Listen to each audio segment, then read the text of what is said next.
What's happening, everybody? Thank you so much for joining us to another Lucid Chart Thought Leadership webinar series. This is actually the last webinar live stream series of the year, and we have a really awesome speaker that I'm super stoked, and I still can't believe that he said yes to us.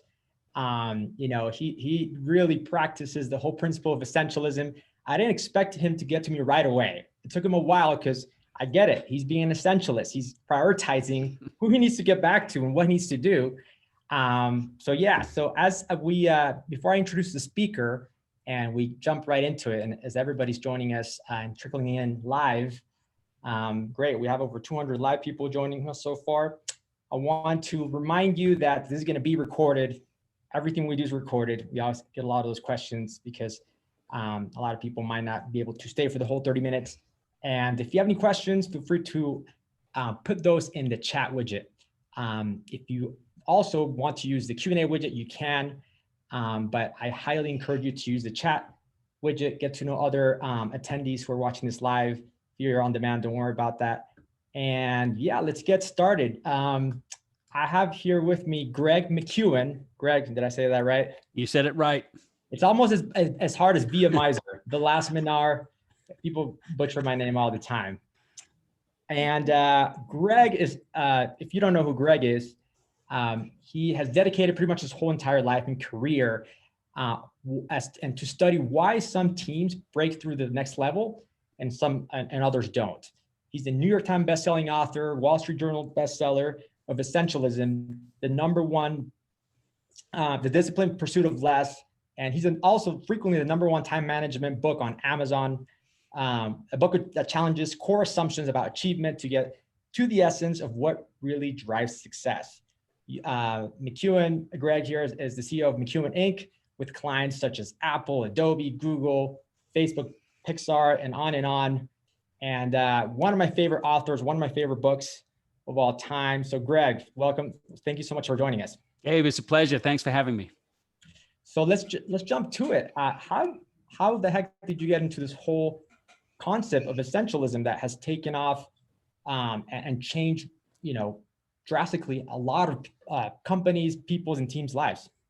Yeah, I mean, two things happened. One, I was working professionally with companies in Silicon Valley, and I noticed a predictable pattern, which was that when they were focused, when they had clarity, it led to success. But success breeded so many options that it actually undermined the things that led to success in the first place. And so I learned that there's a bit of a success paradox. Success can, in fact, be a catalyst for failure if you're not careful, if it leads to the undisciplined pursuit of more. But also what I noticed is that wasn't just true for organizations and teams and tech startups. It was also true for individuals. And it happened to me. I remember getting an email from my manager at the time, and it said, look, Friday between 1 and 2 would be a very bad time for your wife to have a baby because I need you to be at this client meeting. And sure enough, Friday is when we were in the hospital. Our daughter had been born, and to my shame, I went to the meeting. Afterwards, I remember my manager saying, well, look, the client will respect you for the choice you just made. But the look on their faces didn't really evince that sort of respect. And clearly, in hindsight, I made a fool's bargain. And what I learned from that on the personal side is that if you don't prioritize your life, someone else will. And really, it's that pattern of having seen organizations go through this and then also personally going through it that I recognized that we've got to have a different approach to success, especially how to become successful at success. We have to figure out how to focus on what's essential, absolutely essential, and eliminate everything else. And really, that is the synopsis of why I came to essentialism, but also what essentialism is. It's the way out of this non-essential path that makes us plateau in our progress. Love it, Greg. Thank you for sharing that. Right. Great definition there. So the concept that you talk about in your book of embracing less but better sounds simple. How does one really adopt that with when society teaches us that the faster we go, the more we do, the better things will be? How does that happen? Well, I mean, first you've got to look just for a moment on the like the fallacy of non-essentialism, right? Like this argument that if you can do it all, you can have it all. That's non-essentialism. That's a way of thinking. Most people don't even think about it as a way of thinking because it's so normalized. That's what everybody appears to be doing. So they just think, well, that's the way to do life. The only question is how fast you try to apply that strategy. But what actually happens is that people get stretched too thin at work and at home. They get busy but not productive. They start feeling motion sickness instead of momentum. And they start to live a day and then a life where they are constantly hijacked by other people's agenda for them. That's the real fruit of non-essentialism. So you sort of have to begin by saying, well, actually, this strategy that many of us have been pursuing doesn't deliver what's sold on the packaging. It's inconvenient, but it's just the fact that it doesn't produce what you think it's going to produce. You don't end up with a great quality of life, great relationships with the people who matter most, and making a higher contribution, professionally. You plateau. So that's the first thing, is you got to sort of see that for what it is and say, well, maybe there's an alternative strategy. Maybe there's an alternative path. And that path is the way of the essentialist. Now, you used the phrase, I love this phrase, less but better.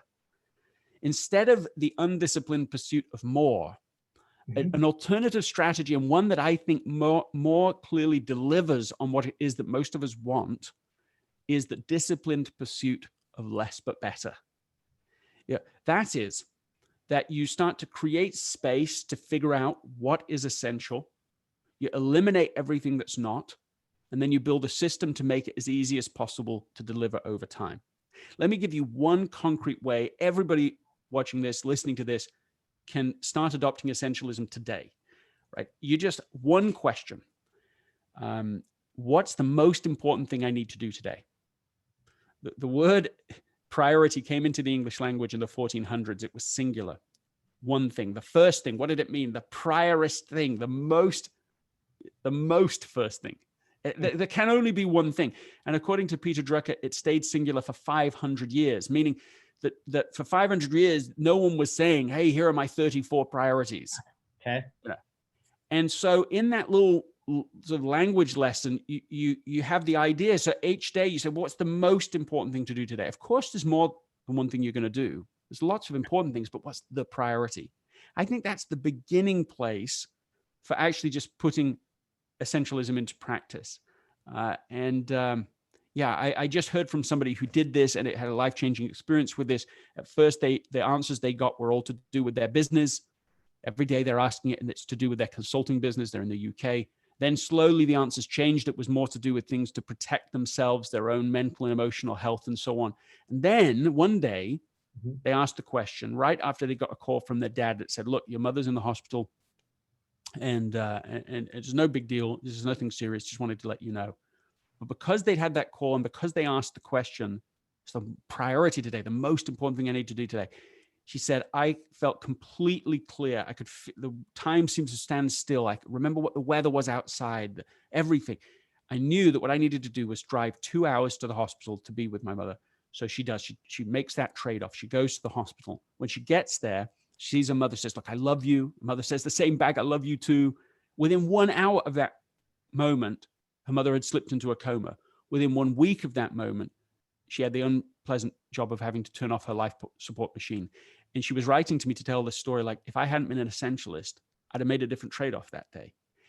And so that's why this is the beginning place of essentialism. Just that one question, keep coming back to it every day so that you figure out what's important now and can focus on it in the moment. Love that. What's important now? Now, you said the word trade-off, and that also reminded me of a trade-off between somebody asking you to do something and maybe saying no. How do those correlate and into when somebody is pulling you or multiple people are pulling you in different directions? How can you say no? Well, I mean, I think the first place to start is to recognize that every time you say yes, you are saying no to many things. So the idea in essentialism isn't, hey, you should just start saying no to everything and everyone. I mean, that would be a different book. That would be like a book called Noism or something. You know, like it's not that, but it is to have a heightened awareness of every time you say yes and all the things you're already saying no to, and to be careful about that, to be thoughtful about that. Otherwise, what happens is you make trade-offs at the margin that equal a strategy over time that is one you might not have deliberately chosen. So you accidentally pursue a strategy that prioritized something that was not important, that felt important in the moment, or it felt urgent, or it felt reactive. It's just, you know, like, for example, if you start living out of your inbox, if you let your inbox dictate your prioritization, I'm almost willing to guarantee that you will find yourself in a place where you have deprioritized the most important things. Because when you're checking your inbox, a lot of the time you're just checking other people's agenda, and you're also just checking just a fairly reactive agenda too. You got to be very careful to have a heightened awareness of the reality of trade-offs. When you say yes to something, say it carefully, say it thoughtfully, say it slowly. You know, don't be rushing into it. Take a moment, take a pause. One of my favorite examples of this is just when you're asked to do something, you just pause and say, well, let me check my calendar, I'll get back to you. Just buying yourself just a moment of reflection can help you prioritize better. I'm not advocating that you're not helpful, that we should not be helpful. I think it's essential to make a contribution and to serve other people and to serve our stakeholders too. But I think we don't do anybody a service if we simply serve reactively, thoughtlessly, and deprioritize things that are actually more important. Love that. Here's a comment that came in the chat. I think that goes along with what some of the things that you're mentioning. Somebody says here, I think Lars. Yeah. Thanks, Lars. And again, keep the questions coming throughout the conversation. We'll answer them live as during, you know, if it seems fit, or towards the end of our live stream here. So, with the danger of being seen as difficult, how to balance what is important for yourself and what is important for external stakeholders. To make it even more difficult, how to sort out what will be the stakeholders with the most interest in your own prioritization. Yeah, I'm not sure I followed quite that last question. I'm sure Lars could clarify that, but let's just take the first part first. I mean, first of all, Lars, this is such a great question. You're not being difficult. I mean, this is the difficulty of life, is to figure out the different prioritization within your own life and within other people's. Now, let me suggest what I think a helpful perspective is on this. It's actually sort of the world's simplest idea here. Imagine 3 concentric circles. The outer circle is everybody, just everything. It's like all the stakeholders that you answer to, stakeholders you'd like to answer to, potential customers. It's all the out there. That's a better phrase, out there. The non-essentialist starts with that circle. You just start with trying to, okay, I'm going to try and sort of almost like boil the ocean. I'm just going to try it. I want to make a contribution. I'm deeply motivated. I want to make a living. I want to make more money. I want to be successful in my business. And you start out there on that ring. Then they move to the second ring, which is your most important relationships. And so what that looks like is that sort of at the end of the day, and by the end of the day, it could be, it's not 5 o'clock. It's like 6, 7, 8, 9, 10, who knows? But somewhere late, you then re-engage with the most important people in your life, and they get the exhausted version of you. There's not much of you to offer. You're a bit burned out. It's not the best version of you maybe they get to see because of the order. And then at the very end of the day is this middle circle, which is protecting the asset, meaning protecting the asset is you. Protecting the asset is the core. And so what that looks like is that at the end of the day, they've had these strained relationships, and the final thing they do is, like a executive said to me recently, honestly, at midnight rather, I just start scrolling through Zillow for 2 hours as an attempt to sort of create some space to, get re-energized or relax or something. But really what's happening is the same cycle is repeated. A non-essentialist works from the outside in. They do outside in prioritization. They deal with the out there stuff, then the relationships, then their own asset. The essentialist just works from the inside out. They focus first on making sure they have habits in place that protect who they, their mental sanity, their emotional health, their physical capability, their sleeping. They're trying to do things to protect it because they recognize that this relaxing is a responsibility.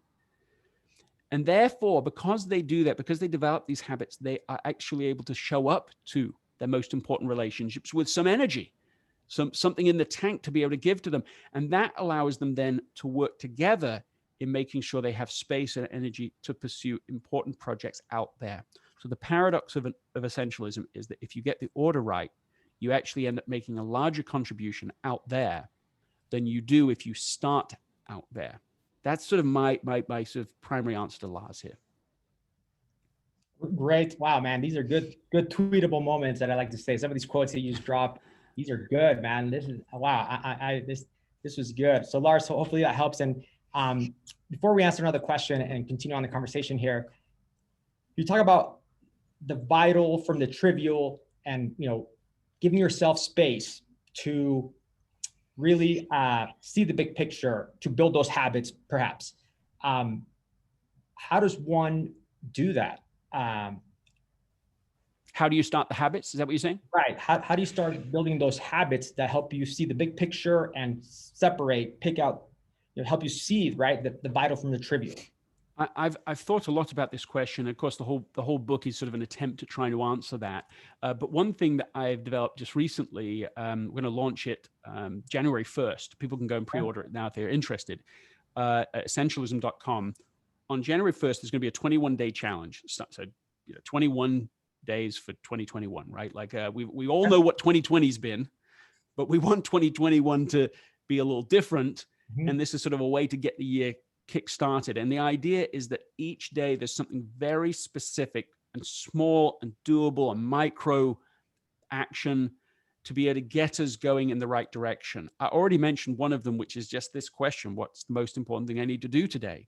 That's one of the examples from the 21 days. Another is so simple, it doesn't sound so profound, but it's you just get an accountability partner to go on this essentialist journey with you. So the behavioral change isn't you changing your direct behavior. It's you get somebody who's going to do this with you. And what I found is that that's exceedingly high leverage activity. If you can get one other person to say, hey, I'm going to read Essentialism with you. We're going to discuss it together. We're going to, take this challenge together. Your chances of follow through are far, far greater than if you do it on your own. And so this is an example of how you say, look, I'm going to make this a bit easier on myself. I may not do it the hardest way possible, just through willpower on my own, just trying to make we've all got limited willpower, especially in these times. So people keep saying to me stuff like, I have to work twice as hard to make half the progress. Mm-hmm. And it's like walking at high altitude.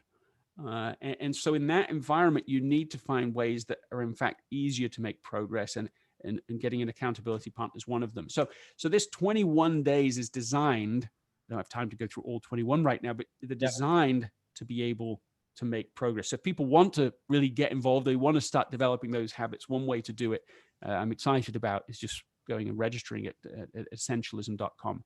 It's available now, so I'm just freshly available too. So you said essentialism.com. Let me share that's it right. Here. Let me share it here in the chat. So I'm going to go ahead and share this with everybody. And again, I highly recommend. I just put that here in the chat, essentialism.com, and it just kind of read right to the 21-day challenge URL. Great.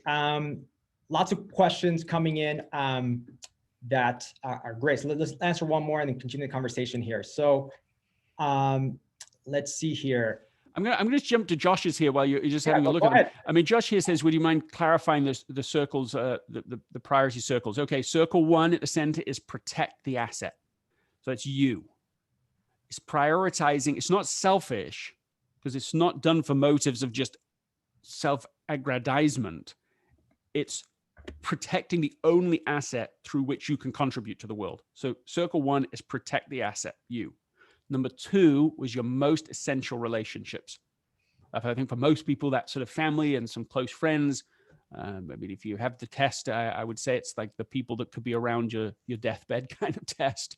It's a pretty small group then. And then the third is out there.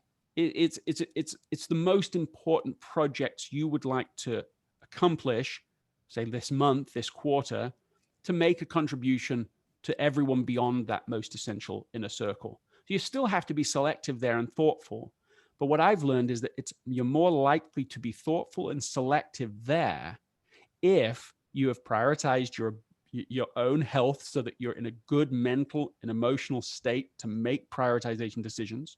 And if you've prioritized your relationships, you just feel a certain confidence in saying, I can take on the important work out there that might feel a bit vulnerable or take a bit of courage. You can do that important work because you know the most important relationships are intact. So those, again, are the three circles. Hope that clarified that for you, Josh. Oh, that's good. Anything else? Any other there in the chat, Greg, that that stick out to you from some of the questions?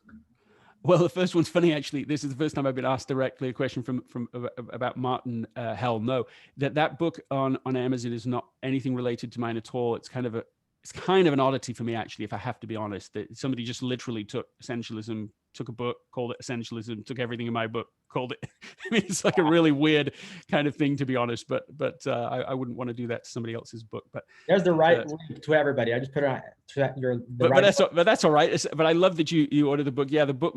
My book is from 2014. But so thank you. Who is that said that? Reuven, appreciate that. There was one other question. I'm sorry, I feel like I'm jumping in here for you, Gabe. But there's a question here that says, compared to 7 Habits, especially First Things First, how is Essentialism, different? Mm-hmm. And I certainly think they're complementary. In some ways, I would say that Essentialism takes a newer and deeper dive into some of those ideas. I think Essentialism goes beyond what Stephen covered in First Things First. But it's, and maybe also, I'll say this too. I feel like Essentialism is like Stephen Covey meets Steve Jobs. Those are two thinkers that really influenced me in my life and continue to. Both of them unfortunately passed away now, but they've both sort of mentored me from afar. I mean, just I've selected them that way. And I think that the Steve Jobs part of it is this idea of really eliminating. That you can find that in First Things First content within 7 Habits, but it's sort of just barely touched upon. Whereas in Essentialism, it's like it is a big theme, because if you just say yes to things and let everything else continue to bloom like sort of zombie projects, they just sort of keep going. They still take assets from you, energy from you, time from you, mental resources from you. So it's really important if you can actually develop the ability to gracefully say no, to gracefully say no to yourself. It's not just to other people. I mean, I know, like, I have a goal to lose weight before the end of the year. I'm sure I'm not alone in that. And one of the things for me is just, I don't want to eat after 9 o'clock at night. That is a no. I'm saying no to myself. It's not to other people, but that ability to actually eliminate something non-essential. I've only done it for a few days. We'll see how long it lasts. But it feels really good to say yes to something that's more important, and as a result, deliberately say no to something that is less important. You feel more in control of your own life and your own decisions. And decisions are really what you say no to. That's the Latin root of the word decision, is to cut or to kill. You haven't really decided properly a yes until you've also said no to something else. And Essentialism just asking people to be really conscious and deliberate about that, intentionally pursuing what's essential instead of choosing the non-essential by default. That's a good one. Joseph Hunsaker says, I have teenagers and young children. How can I teach them about Essentialism? What's the approach there? Yeah, look, Joseph, I have teenagers too. I have 4 children, aged 17, and the youngest is down to 11. So I know of what you speak. I mean, I think one of the answers is, I mean, one of the answers is to start as young as you can, which maybe that's not a very helpful answer, but I've tried to introduce the ideas of essentialism very young, and I think you can with teenagers too. I suppose probably the first thing is to model it, and to model it in a few ways, but one of them is showing them that you are going to create space to think and prioritize yourself. Right? Again, back to the circles, that you create space to plan each day, and that they see you doing that. Don't do that in secret. Do that openly. I use a paper planner. I love using an actual pen and paper planner to plan my day, and I do it out in the open where they see it. We just recently, my wife and I bought every person of the family the same planner. Everyone's using it. And we try and just encourage them to come back to it. And of course, they don't use it every day perfectly, but you just keep introducing it so they start to feel, oh, I see, mom and dad are doing it, and now I know I'm learning these skills to how to do it. I think another way is modeling for them that they are essential to you, that you are spending a lot of time listening to them, and that they can feel what it feels like to be a priority, to be important to someone, and that they can see you make trade-offs for them. Let me share just one story that comes to mind of a well, I don't know if she was a teenager at the time. I think she might have just been 11 at the time. But she's a young woman, and she had this. Her dad had made this plan with her to go they were going to go on a business trip together, and she was going to go with her and with him, and she did, and they have a whole plan for what they're going to do. They're going to go to, it's in San Francisco. They're going to go, to Chinatown, eat food. They're going to go catch a flick, watch a movie, go see things. Then they're going to go back to the hotel room, get ice cream sundaes, watch another movie. They had the whole thing planned weeks in advance. They're talking about it. They're excited about it. The day comes, they're in San Francisco. He was going to be at a conference through the day, and then she was going to meet him, and they were going to go and do this whole plan. Well, right as this is about to happen, right as they're literally together, they're about to leave the conference room area, and a friend from years and years before runs up to her dad, says, "Oh, I can't believe that you're here working with the company. I'm so excited about that. It's been so many years, and my wife and I would love to host you tonight. We're going to have an amazing seafood dinner at the wharf. You're welcome, of course, to bring your daughter with you. Let's go." And in this moment, his daughter is like, "Oh, I don't even like seafood. And I'm going to sit there the whole evening listening to adults talk now instead of the whole thing planned. And, of course, you feel obliged to do it." All of that. And then she hears her dad say, "Oh, that sounds amazing. I'd love to do it, but not tonight. Every minute is planned." And she grabs her daughter, and they just walk out together, race out, and they do the whole plan as designed. Well, the father in that story, I suppose maybe one of the reasons I'm thinking about it is because of the question earlier, but the father in that story is Stephen Covey of 7 Habits fame. And his daughter was telling me that story just a few weeks after her father passed away. And she's just like, this moment has lasted a lifetime for me. That moment showed me that I really was more important to him in that moment than, even this other friend and all of these other responsibilities. And I think if you want to teach your teenagers, these are really the ones that count. And then over time, you can introduce the language and so on. I've tried to with my own children because I want them to be empowered, to make choices, to negotiate, and so on. So that's one response to your question there. Thank you for that question. Yeah, thanks, Joseph, and thanks for answering. Great story there, Greg. Another one that comes along from Corey. You've obviously interacted with all these world-class leaders and all these, Silicon Valley and all over the world. What lessons, Corey asked, can you share with us from these interactions that you've had with these CEOs or leadership individuals? And what have been your interactions with people who would try to adopt essentialism and its techniques, but where do they fail or where do they miss, and what can we learn from these failures that they have? Yeah, I mean, those are two different questions, aren't they? They're good. They're both good questions. The first answer that came to mind was when I was working. Now, this isn't a fail story, but it's still an inspiring story, and it's from the former CEO of LinkedIn, Jeff Weiner, who he was telling me about one day. I guess it kind of was a fail, but at first, but he's like, there's this one day that he just was literally at work from 5 a.m. till 9 p.m. He hadn't had one breath between it. And it's just like nonstop. And you can imagine that, right? It's a global firm. It's growing, high growth. I mean, it's an example of the problems of success. Growth can kill you personally. It looks good on the outside, but you're burning up inside. But he said by the end of that day, he was frustrated that day had been like that. But then he had this positive feeling of like, wow, but that is the only day I can think of that's been like that since being the CEO of LinkedIn. And he'd already been CEO of years at the time that I was talking to him. And so I'm like, okay, well, that actually surprises me, because I would imagine the responsibilities and what people expect of you would mean that quite a lot of days might look a bit like that. In fact, lots of CEOs say it has to be that is just your life you're signing up for. And he said that one of his little keys was that he schedules 2 hours every day on his calendar.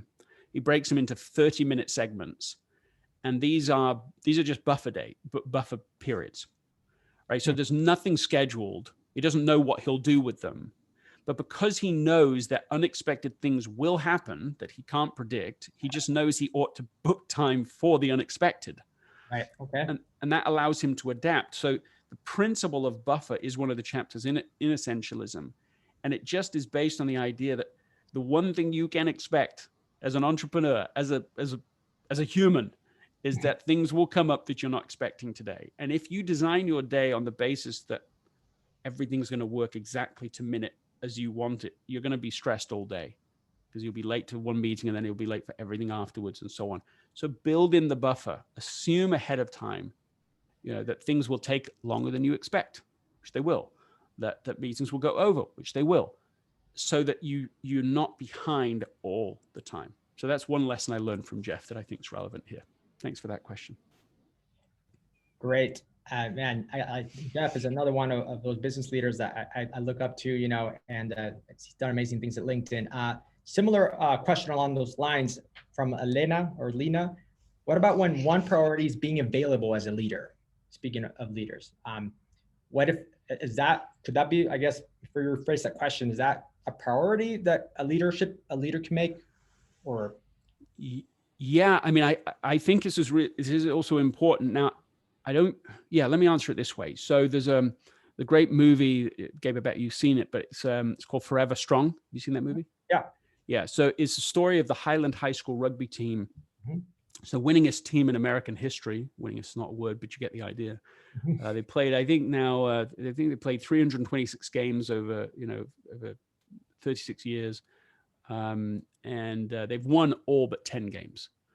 So they're just like, that's this unbelievable record, right? It's not like 90% wins. It's like 98% wins or something. It's just unreal. And over a long period of time. Well, I watched that movie and I was so touched by everything that I watched, but there was a particular scene in that movie that just blew my mind. And the scene was that the coach is sitting in a deck chair on the sidelines, talking to one-on-one to one of his players, while the whole team is out there playing, not a game, but they're in practice. And so there's this whole activity happening, and he's not even paying attention to it, or appears not to be. He's just talking one-on-one, and then he'd rotate through players and the next player. And he seemed so calm, so pleasant, so present.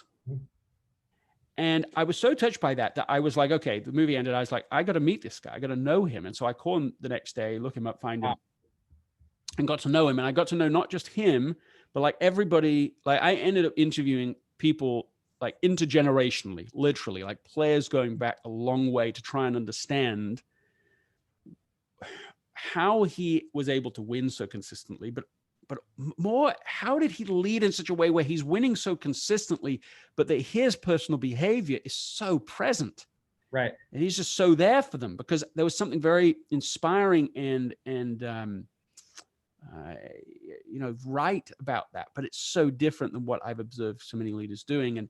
And one of the principles that he has incorporated, that he's built the system to make this possible, is the phrase, what's important now? What's important now? Has the nice acronym WIN. Okay. So he himself wants to be able to be focused on what's important now, present. I was just talking to him just recently. In fact, something came up in one of my friends' lives is fortunately just diagnosed again, looks like with cancer, second time, and it's like not great. And as anyway, I just was talking to him recently about this, and he's so present. Again, it's always how he is. He's talking to me. Well, I'm so sorry to hear about this. There's like nothing else. This is the agenda. This moment, he's here.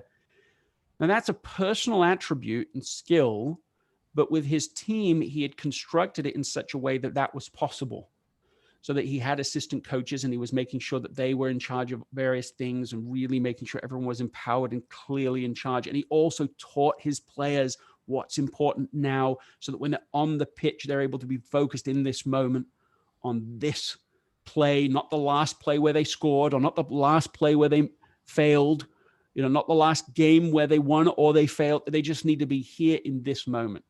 And so I really say that if you summarized everything they did that was so transformative into one principle, this is the principle. So I agree with this idea that as a leader is a priority, is to be present with people. But what's more important than just being available 24/7 to someone is that when you are with them, you are really with them. So I don't know that it's like literally no boundaries in your life. I would not advocate that. But I would advocate that when you're with somebody, you are completely with that person. So they know that you're not half on your phone and half thinking about your next meeting, and there's hardly any of you really present. Try to develop, and it's a struggle, but keep coming back to it. What's important now? I mean, I have a hard time with that, and I'm still working on my essential, that point, especially with young kids. I have two. Yeah, me too. 3 and 7, and shoot, and it's hard, especially this year working from home. This is not my background. This is what our office looks like. Everyone's working from home. Yeah. But I had to kind of, it actually is snowing in Utah, in Salt Lake City, Utah. That's where I'm based out of. Well, Greg, we have a few more minutes, and I want to be respectful of your time here. If you see any question in the chat, feel free to answer one or two more, and then we wrap it up. Does any in there that kind of stands out to you that you'd like to cover? Oh, there's somebody very specifically asking a question here. They tried to upload a receipt to join the 21-day challenge. However, it's not letting you join, asking me to, yeah, why don't you shoot me an email at, if you don't mind there, Raju, just info@gregmckeown.com, and we will totally get that resolved for you. That shouldn't, oh, really? Oh, this is happening to a few people. That's not great. Okay, so I will take the action to look into that. Oh, heavens, we got 3 people it's happening to. Immediately following this will be my priority. Well, I'm glad we found this out in here instead of before it blew up even bigger.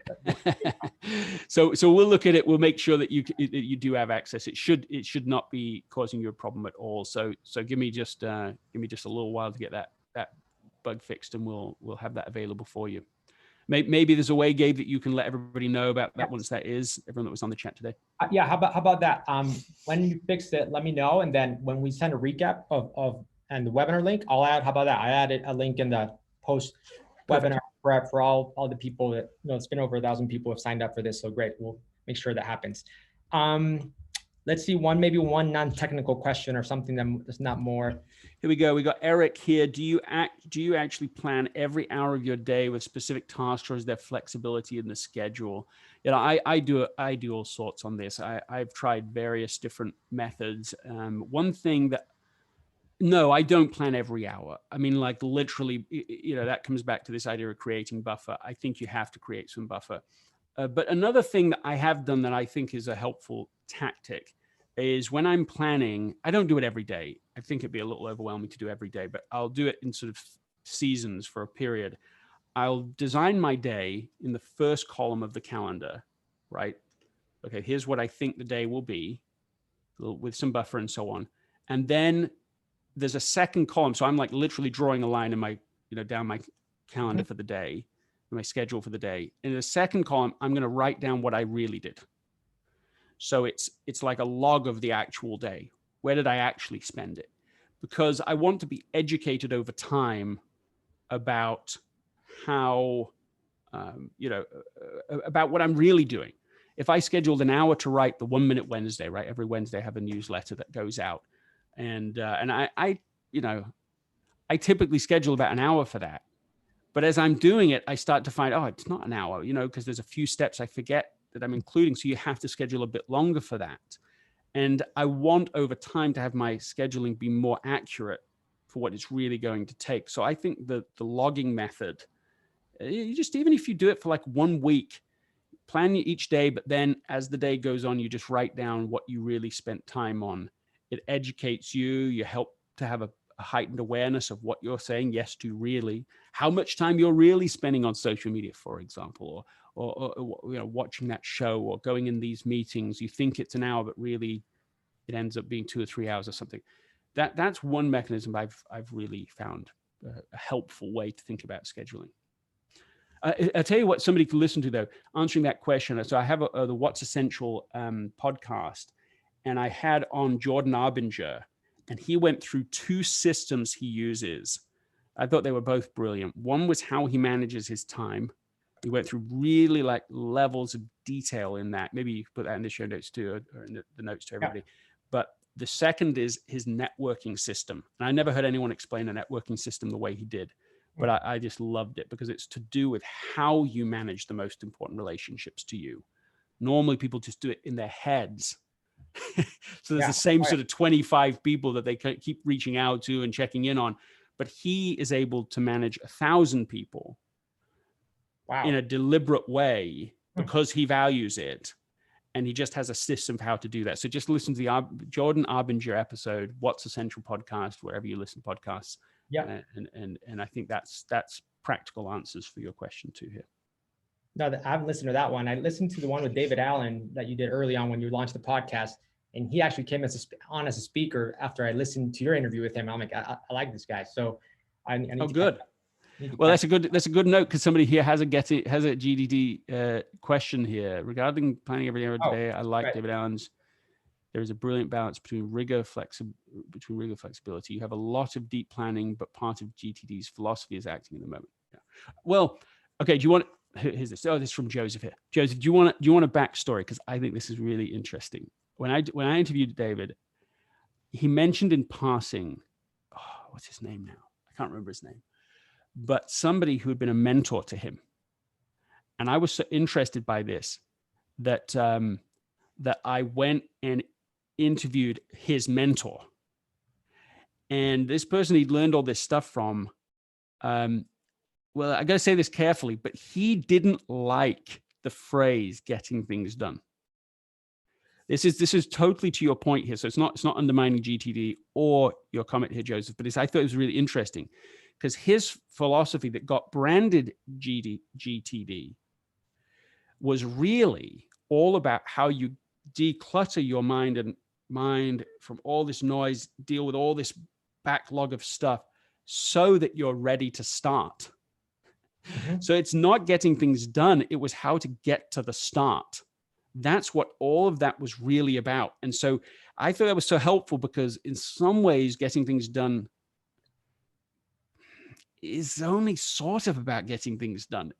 And I always struggled with that, but understanding the sort of the deeper roots made a lot more sense to me because it is about all that clutter in your head, write them all down, work what you're going to actually do with them so that that's why the end of GTD is being available in the moment. It's because actually it was about the principles behind it are about getting to start, getting to be in this moment. It would be a more accurate description of the ideas behind the what became known as GTD. I don't know if that makes sense, but it makes sense to me, and I like it.